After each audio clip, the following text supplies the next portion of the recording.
नमस्कार, आप देख रहे हैं गनादेश लाइव। मैं हूं अनूप कुमार सिंह। रहनुमाओं की अदाओं पे फिदा है दुनिया, इस बहकती दुनिया को संभालो यारो। कौन कहता है कि आसमां में सुराग हो नहीं सकता, एक पत्थर तो तबीयत से उछालो यारो। जी हां, हम बात कर रहे हैं फौजी मनमोहन सिंह जी की। हमारे साथ आज मौजूद है मनमोहन सिंह, जो शेर सिंह राणा की पार्टी के संगठन मंत्री हैं और पूरे बिहार और भोजपुर जिले से आते हैं। उन्होंने फौज में कई युद्ध भी लड़े हैं और पूरी तरह से मजबूती से अपने आप को साबित किया। बिहार के भोजपुर जिले के आरा मुख्यालय के बगल में एकौना के रहने वाले हैं और इन्होंने काफी सामाजिक कामों में रुचि रखी है और अपने आप को एक मजबूती के रूप में साबित किया है। आइए आज बात करेंगे और इनसे जानेंगे कि आखिर शेर सिंह राणा की पार्टी से ये जुड़े और इनका उद्देश्य क्या है। राजनीति में बिहार में आने वाले दिनों में विधानसभा चुनाव होने वाले हैं और बहुत जल्द चुनाव बिगुल बजेगा। उस स्थिति में जहां जातीय जनगणना की बात हो रही है, बहुत सारी जाति विशेष पार्टियां हैं, उस पे शेर सिंह राणा की पार्टी से जुड़ के इन्होंने क्या अपना अलग पहचान बनाया और उद्देश्य क्या है, युवाओं के प्रति क्या प्रेरणा है इनको, आइए जानते हैं। आइए स्वागत करते हैं फौजी मनमोहन सिंह जी। आप फौजी होने के साथ साथ यहाँ आके और काफी सामाजिक कामों में रुचि रहा, तो ये शेर सिंह राणा की पार्टी से आप कैसे राजनीति में कदम रखने का कैसा अनुभव रहा आपका? राजनीति में आने का उद्देश्य है समाज सेवा। अभी तो समाज सेवा के नाम पे बहुत सारे लोग गुंडागर्दी शुरू करते हैं, मर्डर से शुरुआत करते हैं, हीरोइन गांजा चरस की तस्करी करते हैं। जब माल पानी रुपया आ जाता है तो जिस समाज को कभी इन्होंने खिला पिला करके नशा युक्त समाज बनाया, और जब माल पानी कमा लेते हैं तो फिर उसको नशा मुक्त समाज बनाने के लिए फिर घूमने लगता है लोग, भाई तुम मुझे वोट दो और मैं तुम्हें नशा मुक्त बनाऊंगा। तो ऐसे लोगों से हमें बचना है। हम तो चूँकि 18-19 वर्ष की उम्र में सेना में चले गए थे, जाकर के हमने देश सेवा किया और फिर वहाँ से आने के बाद 17 वर्षों तक हमने सेवा दिया सेना में। मैं जब आया तो शेर सिंह राणा की ही पार्टी से जुड़ा, क्योंकि मेरे पास बहुत सारा ऑप्शन था। कई लोगों ने भी मुझसे कहा कि आप बीजेपी से जुड़ते तो अच्छा होता, आरजेडी से जुड़ते तो अच्छा होता, बड़ी पार्टियां थी। लेकिन जो शेर सिंह राणा एक विचारधारा है, ये सवर्णों की विचारधारा है, भूरा बाल की विचारधारा है, सामान्य वर्ग की विचारधारा है, जिसमें भूरा बाल के साथ साथ हमारे लोहार भाई, कुम्हार भाई, बढ़ई, इस तरह के और भी जो छोटी छोटी जातियां हैं जो कि प्रजापौनी के रूप में हमारे साथ रही हुई हैं, हमारे हजाम भाई हैं। तो इन लोगों के कल्याण के लिए भी हमें कुछ करना है। तो इस उद्देश्य के साथ हमने एक अपना जो शेर सिंह राणा ने झंडा को स्थापित किया है, हम उस झंडे को मजबूती देने जा रहे हैं, लोकतंत्र के मंदिर में स्थापित करने जा रहे हैं ताकि इस समाज का कल्याण हो। इसका एक ही मकसद है कि ना अपना हक किसी को छीनने देंगे, ना किसी का हक छीनेंगे। यदि अन्य समाज को अन्य योजनाओं का लाभ मिलता है तो हमारे समाज को ही मिले। आज हमारे समाज में भी विधवा, विकलांग, अनाथ, अपाहिज, भूमिहीन हैं, तो हमारे बच्चों को भी उस तरह की आवश्यकता है। इसके बाद हमारे बच्चे सोना चांदी गहना जो उनके गार्जियन हैं बेच करके अपने बच्चों को पढ़ाई के लिए भेजते हैं। इसके बाद हमारे बच्चे चले जाते हैं 80-85% नंबर ला करके छंट जाते हैं। अन्य समाज के जो बच्चे हैं वो 30 नंबर, 32 नंबर, 35 नंबर पे ज्वाइन करते हैं। तो कहीं ना कहीं यह संविधान का भी अपमान है। मैं तो यही कहूँगा कि यह संविधान का अपमान है, क्योंकि जब संविधान बना था तो ये सोच करके नहीं बना था कि यहाँ पर जिसके पूर्वजों ने अखंड भारत को एक करने के लिए अपना सर्वोच्च दान कर दिया, जिनके पूर्वजों ने अपना गला कटवाया इस धर्म की स्थापना के लिए, संस्कृति की रक्षा के लिए, जिनके माताओं ने जौहर किया इस राष्ट्र की रक्षा के लिए, अपना सम्मान बचाने के लिए, आज उनके बच्चों के साथ में इस तरह का यहाँ पे मतलब कि दोगली नीति जो अभी की जो सरकारें वर्तमान बना रही है, तो मुझे लगता है कि इनसे बराबरी करने के लिए हमें भी इनके पीछे पिछलग्गू की भूमिका में नहीं बैठना होगा। हमें इनके बराबर में अपने झंडे का स्थापना करके मजबूती के साथ इनके बराबर में बैठ करके अपने समाज के, अपने बच्चों के अधिकारों की मांग करना होगा, अपने भविष्य की रक्षा करना होगा। बहुत अच्छा। तो आपने बहुत बारीकी से बिहार की राजनीति को मैंने दिशा देने का प्रयास किया है, लेकिन इसमें तो जातिगत समीकरणों में भी हमारा बिहार उलझा हुआ है। अभी तो फिलहाल आप देख रहे हैं हर पैटर्न पे हर जातिगत जनगणना की भी चर्चा लगातार हो रही है।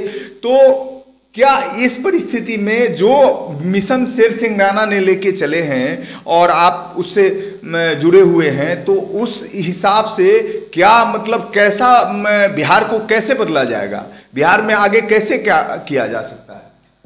अभी जो बिहार में स्थिति है, जिसकी लाठी उसकी भैंस। हमारी जनसंख्या को लोगों ने बता दिया कि भाई इतना ही आप संख्या में हैं, लेकिन वास्तविक संख्या तो हमारे लोग ही नहीं बताने दे रहे हैं। चूँकि हम लोग जब विधानसभा चुनाव लड़ें, चाहे लोकसभा चुनाव लड़ें, चाहे किसी भी प्रकार का जब हम लोग चुनाव लड़ रहे हैं, और वो अन्य समाज की तरह अपना जो वोट है अपने पार्टी को दे करके अपना गिनती करवाएं कि भाई हम इस विधानसभा में इतने हजार हैं, इस लोकसभा में इतने हजार हैं या फिर इतने लाख हैं, तो सरकार को हमारी संख्या पता चल जाएगा। कि अभी तो जब जनसंख्या का ये गिनती हो रहा था, जनगणना, तो जातीय जब जनगणना हो रहा था, तो तेजस्वी यादव जी ने कह दिया था कि जिसकी जितनी भागीदारी उसकी उतनी हिस्सेदारी। लेकिन तेजस्वी यादव जी ये भी भूल जा रहे हैं कि भागीदारी से पहले जो हमारे पूर्वजों ने इतनी कुर्बानियां दी हैं, जो भारत भूमि है उस पर सर्वप्रथम उसके बच्चों का अधिकार होना चाहिए।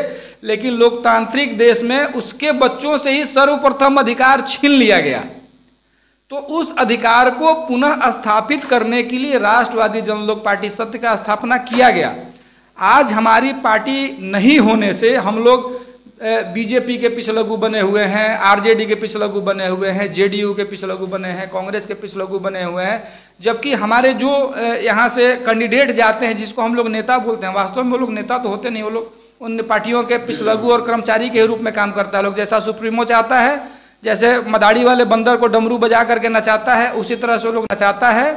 और वो लोग उन पार्टियों का ही भाषा बोलता है लोग, सुप्रीमो का। जो सुप्रीमो चाहते हैं वो हमारे लोगों से, हमारे जो कैंडिडेट होते हैं जो सवर्ण, उनसे वो लोग बुलवाते हैं। लेकिन अब हम दूसरे की भाषा नहीं बोलेंगे, हम अपने समाज की आवाज़, अपने समाज की पीड़ा दर्द को लोकतंत्र के मंदिर में राजपा के माध्यम से बोलेंगे।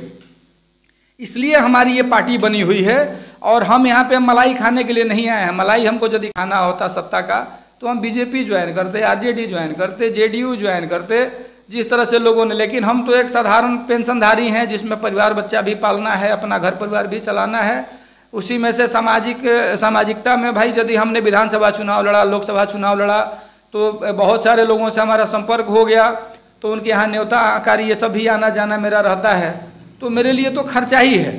तो हम अपना पेट काट करके, अपने बच्चों का अधिकार जो होता है उसको हम काट करके, कटौती करके, और समाज में कुछ यदि हम कर रहे हैं, तो मैं अपने समाज से आह्वान भी करता हूं कि आप जहां पर भी हैं, राजपा सत्य जो कि आपका चारपाई खटिया जो है आपका निशान, आप उसको सपोर्ट कीजिए। जहां पर भी आप आरजेपी देखिए, आपको ये समझना होगा कि ये हमारी अपनी पार्टी है।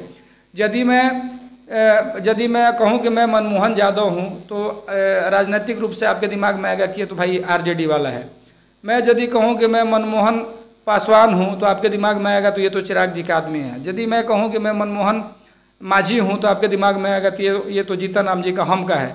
लेकिन मैं कहूं कि मैं मनमोहन सिंह हूं, मनमोहन तिवारी हूं, मनमोहन पांडे हूं, मनमोहन श्रीवास्तव हूं, तो राजनीतिक रूप से आपके दिमाग में कोई पार्टी और झंडा ही नहीं आएगा। आपके दिमाग में ही आएगा कि ये पता नहीं, जेडीयू में भी हो सकता है, बीजेपी में भी हो सकता है, कांग्रेस में भी हो सकता है, माले में भी हो सकता है, कहीं भी। तो सबसे पहले मैं अपना पहचान कराना चाहता हूँ कि यदि मैं कहूँ कि मैं मनमोहन सिंह हूँ, तो सामने वाले के पहचान में आए कि यह राजपा वाला है, यह खटिया छाप वाला है, यह शेर सिंह राणा की पार्टी का है। तो मैं इस तरह के एक राजनीतिक पार्टी का स्थापना जो शेर सिंह राणा ने किया है, उसका एक प्रचार प्रसार, चाहे आप जो भी हमको कहिए। मुझे विधायक बनने का शौक नहीं है, मुझे सांसद बनने का शौक नहीं है, लेकिन शेर सिंह राणा के विचारों को अपने समाज को मजबूती देने के लिए गांव-गांव, घर-घर, प्रत्येक व्यक्ति तक पहुंचना, जिस तरह से मैंने 17 वर्षों तक सेना में ड्यूटी किया है, वो ड्यूटी मैं आज भी करने के लिए तैयार हूं। बिल्कुल, अच्छा, बहुत अच्छा आपने बात कही। आपका एक छोटा सा हम चाहेंगे कि बिहार के नौजवानों को, बिहार के नौजवान जो भटक रहे हैं अपने उद्देश्य से, बिहार के नौजवानों के लिए क्या प्रेरणा देंगे आप, क्या मैसेज देना चाहते हैं शेर सिंह राणा की तरफ से या अपनी पार्टी की तरफ से? बिहार के नौजवानों को मैं यही बोलूँगा कि आप किसी का पिछलग्गू मत बनिए। सबसे पहला आप शिक्षा हासिल कीजिए। शिक्षा हासिल करने के बाद आपके अंदर राष्ट्रीयता का भावना उत्पन्न हो। आप अपने परिवार को आगे बढ़ाने के लिए, अपने समाज को आगे बढ़ाने के लिए, अपने गांव को आगे बढ़ाने के लिए आप ऐसा कुछ कार्य करिए जिससे कि आपका जो कार्य है वो आपके माता पिता बंधु बांधवों को कलंकित ना करे। वो आपके जो भी पूर्वज हैं, आपके दादा हैं, बाप हैं, कुछ आप उनका नाम रोशन कीजिए। और बार बार मैं बोल रहा हूँ कि राष्ट्रीयता का भावना आपके अंदर हमेशा हो। और यह जो जात पात की राजनीति है, मैं कहता हूँ कि आप जात के साथ रहो, आप अपने ही जात के साथ रहो, क्योंकि वही जो पार्टी आपका कल्याण करेगी। और मैं अपने लोगों से भी बोलता हूँ कि आप अपने जात की पार्टी के साथ, आप भाजपा के साथ रहिए। मैं दूसरे लोगों को नहीं बोलता हूँ कि आप भाजपा के साथ आओ, क्योंकि आपको लगेगा, चूँकि हमारा जो समाज है वो शुरू से प्रतिनिधित्व किया है। और आज देखा भी जा रहा है कि जब राजा महाराजा हुआ करते थे, तब समाज के अन्य वर्गों की रक्षा के लिए उन्होंने तलवार चलाया, उन्होंने गोली खाया।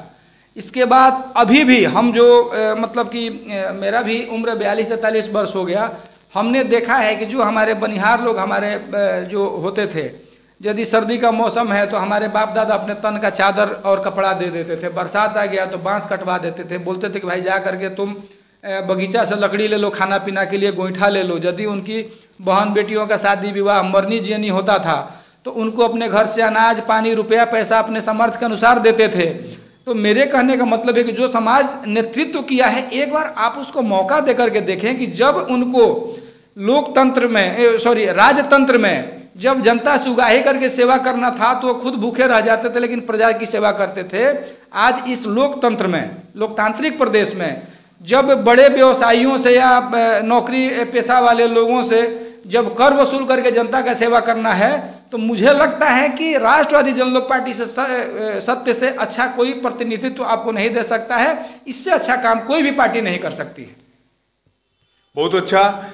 तो मनमोहन जी ने पूरे डिटेल में समझाया कि आखिर राष्ट्रवादी जनलोक पार्टी राजपा सत्य का क्या उद्देश्य है, क्यों मने फौजी मनमोहन जी का क्या संगठन मंत्री के तौर पर क्या इनका शेर सिंह राणा का उद्देश्य है, और जिसको ये अमल करते हुए बिहार में इसको लागू कराना चाहते हैं, और बिहार में क्या दशा होगी आगे। बिहार में एक अलग उद्देश्य के साथ ये राजपा सत्य चल रही है और उसके अगुवा के रूप में मनमोहन जी काम कर रहे हैं। तो अंतिम चलते चलते मैं एक शब्द में चाहूंगा मनमोहन जी से कि आखिर बिहार के नौजवान को सही रास्ते पे लाने का एक क्या मतलब एक नारा क्या है आपका? इसमें नारा हम क्या बताएं, एक ही उद्देश्य हमने बता दिया कि आप पहले शिक्षित होइए, संस्कारी होइए, और जो राष्ट्रीयता का भावना जिस पार्टी के अंदर हो आप उस पार्टी को आगे बढ़ाइए। एक मौका दी, उसके बाद देखिए कि समाज में कैसा बदलाव आता है।